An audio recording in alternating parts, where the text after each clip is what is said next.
So if you got it on and you're eating your lunch, here are some tips and tricks. Tuta's here as well, although the screen reader has been giving us fits, as well as the You Do It scan tool. That's something in Canvas. So let me hop on over. Tuta and I were just having a conversation about accessibility within a PowerPoint. Oftentimes, PowerPoints are something that the instructor or whoever is doing the presentation doesn't share, but in the event that you do share or post this PowerPoint, it's good to make sure that you're checking the boxes as far as accessibility and making sure that you know what you're doing. And PowerPoint and Word make it super simple to check your accessibility. In fact, I'm going to just go up here to the toolbar, to the ribbon, I guess is the correct terminology. And if I click on Review, there's a Check Accessibility button. And once I click on that, it's going to bring up a whole bunch of items that the accessibility checker deems to be accessibility issues.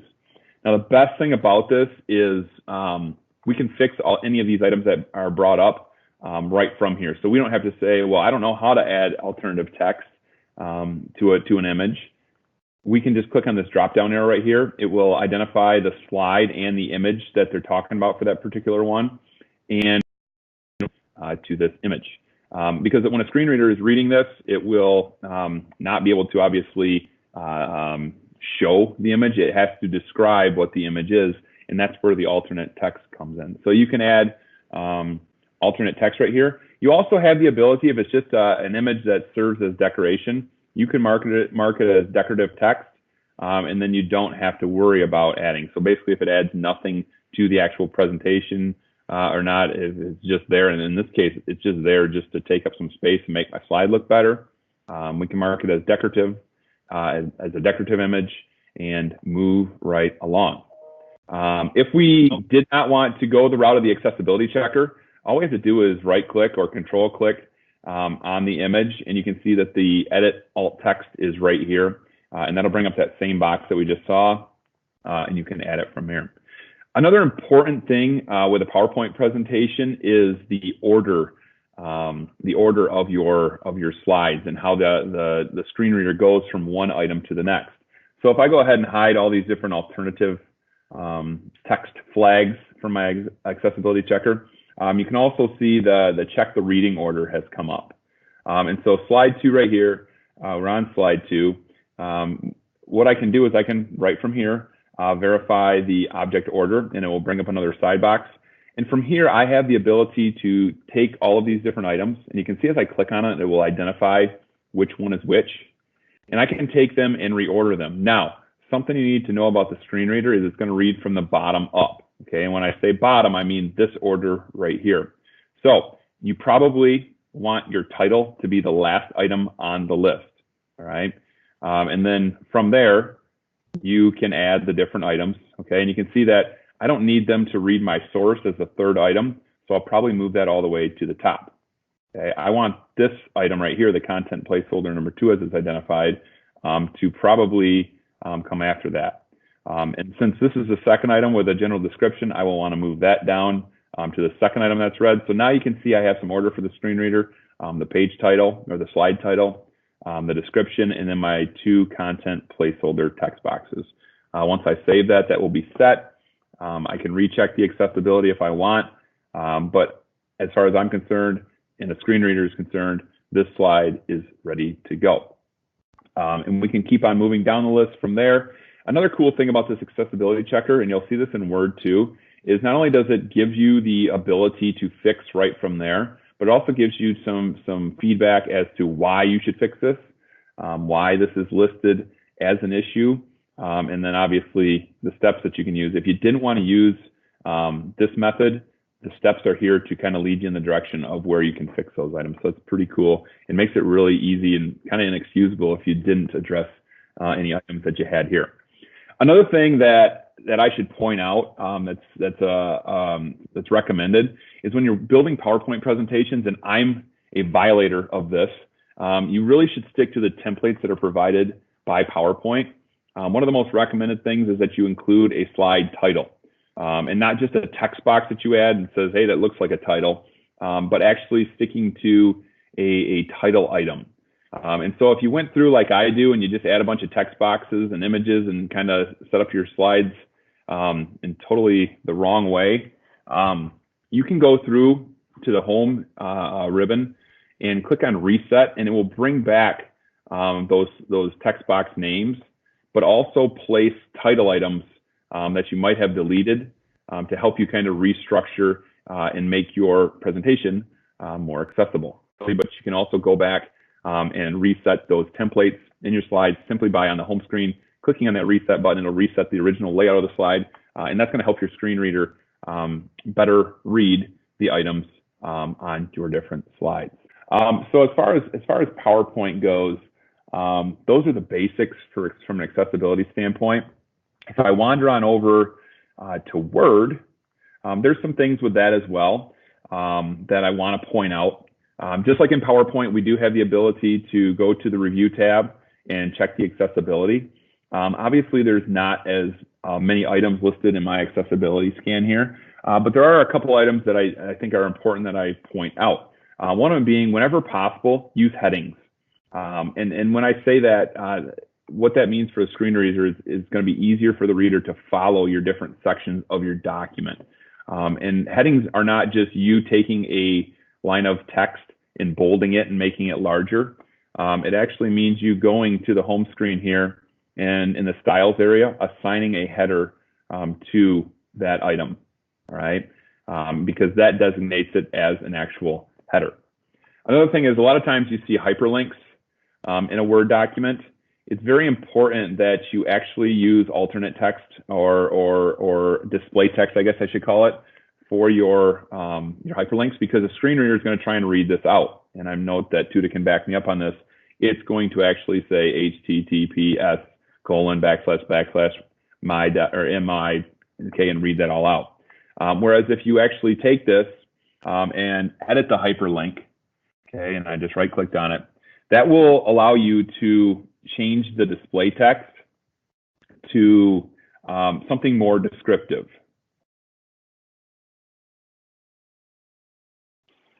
All right, click here, but that's not very descriptive. Okay, just click here.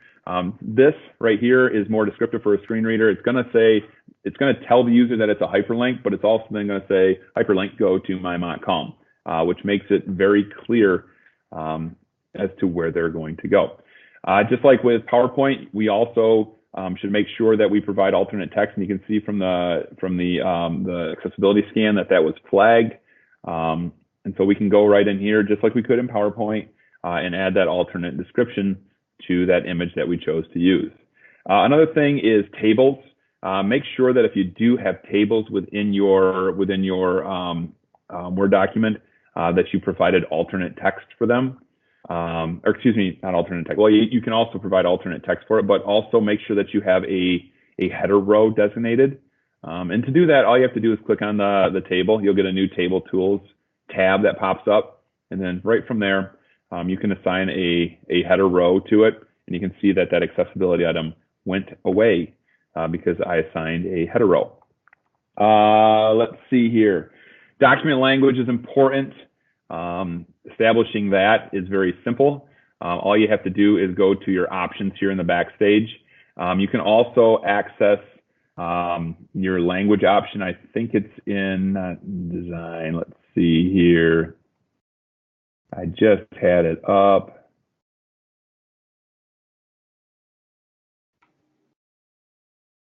There it is, review. Okay, right from here in the review tab, you can go to language, and you can set your language preferences for that document right there. In most cases, it's going to be English, but just a little heads up, just to make sure that is set and ready to go. Okay, so that's the basics for PowerPoint and Microsoft Word. One other thing I want to add is, if you do decide to have lists within your Word document or your presentation, make sure that you put to use either the unordered list bullet option or the ordered list numbers. That makes it a whole lot easier for a screen reader to follow as well. Okay, moving right over to Canvas, just a couple quick items in Canvas. Oh, also, I should mention that all of these accessibility items are available in the 365 version of PowerPoint and in Word. So if I go to review, you can see that there is a check accessibility item. This is the exact same document that I just had up. Same being said for PowerPoint. If I go to the review tab, we have the ability to check the accessibility right within the 365 online version of PowerPoint. Heading on over to Canvas, just a couple quick items to point out. My UDoIt scans keep failing. I'm not sure what's going on with that, whether I have to review or clear my cookies and reset that, but for some reason the scan is not working. For those of you that have used the UDoIt scan, it's much like what we saw with the accessibility checker in Word and PowerPoint. It'll scan our entire Canvas course, pull up any items related to accessibility issues, and allow us to fix it right from there. So pretty easy tool if you haven't used that one. Another thing that can be pointed out is any version of the rich content editor has this little button here that allows us to check the accessibility within a specific page. And so if we want to do that, all we have to do is click on that. And you can see right from here, it found one accessibility issue in that I don't have alternate text for this image here. So all I would have to do is add it or select it as a decorative image, apply it, and it's fixed. No more issues for me to be aware of. Those of you that are using ARC makes it super simple for us to add captioning.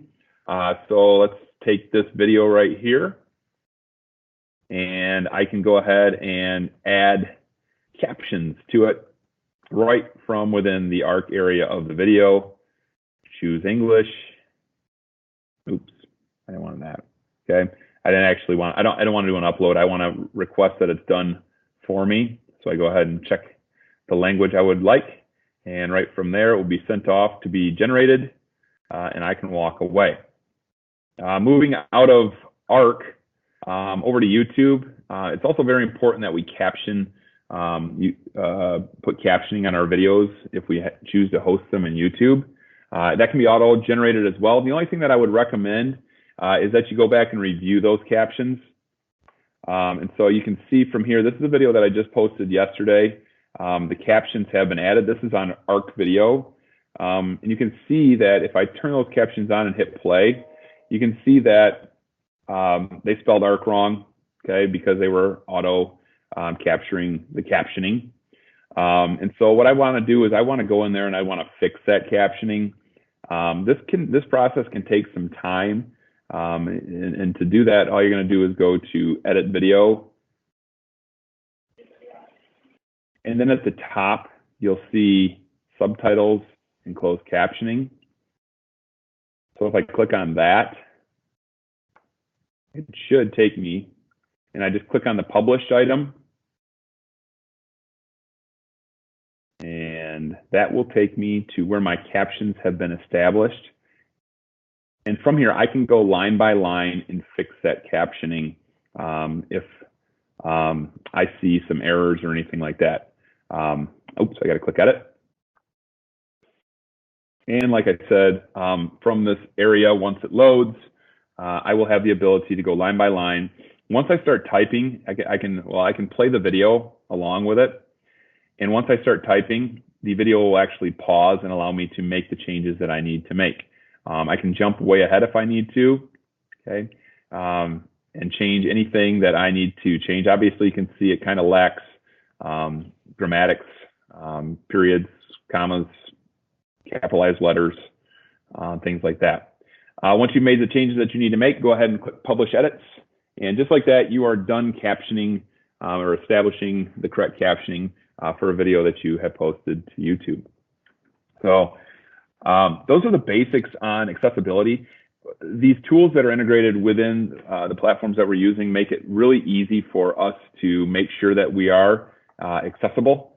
So there's really not a lot of excuses for our content not being up to snub when it comes to accessibility. So Tuda, is there anything that you would like to add? I know that you said your screen reader was giving you fits. Anything that you'd like to change from what I said or anything like that? No, just a couple of things. My impression, although I didn't necessarily always get that to work when I was working with a screen reader today, is that if you just insert a text in a document or a picture in a document, what the screen reader usually will read is the name of that file that you used for it, and that just doesn't work well. So the alt text and everything is really handy. One thing I found out about Canvas is that if you are working in the document and you're inserting a picture from your computer into that page that you're creating, Canvas will not let you upload unless you have an alt text in there. That upload button is grayed out until you have that. At least that's what I was seeing when I was going in to look at that. That's a good point. Yeah. The UDoIt scan also won't allow for decorative text. It'll flag that. So just a heads up on that if you do that. Yeah.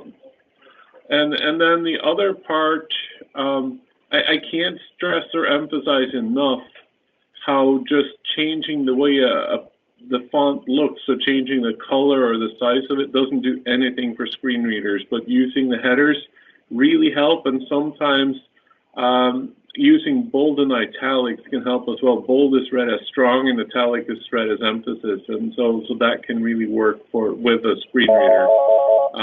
But I'd love to have that as I wish I could demonstrate, because I have a page that can help out and show a few of those things. And you're very right when you said that screen readers will read the entire link if you don't have a text instead of the link there. That's very spot on. So if it wasn't for the fact that Teams hijack my sound on the computer when I'm doing this, I'd be able to show you some good options for how those work with a screen reader, and why it is tricky to use things like tables, for instance, in general, because tables are rough. Yeah. And it's definitely something that Tuda and I are working to get on the agenda for future faculty days presentation on that, because it's obviously a very important item. Thanks a lot, Tuda, for being here, and thanks a lot for sharing that stuff. One other thing before I cut this meeting off, I was getting flagged on these images right here, and Tuda, you mentioned like colors and things like that, and contrasting colors. That's something to be aware of as well, and what colors you're choosing to use. Obviously, green is not a good color from an accessibility standpoint, unfortunately for us, for items that we place on things. So just another thing to be aware of is the colors that you're choosing. Sometimes it's something that you can't avoid, but with these buttons and these, because I placed these here and chose those colors, I probably want to go with a different color than green, something more contrasting. All right, if there's no questions, thanks a lot for joining us today on this EdTech Dialect on accessibility. If you got any follow-up questions, feel free to send me an email. I'm sure Tuda would be happy to answer any questions that you have as well. And have a great rest of your Wednesday, or no, it's Thursday. I'm used to doing these on Wednesday, but it's Thursday now. So enjoy the rest of your Thursday and your lunch, and have a great day.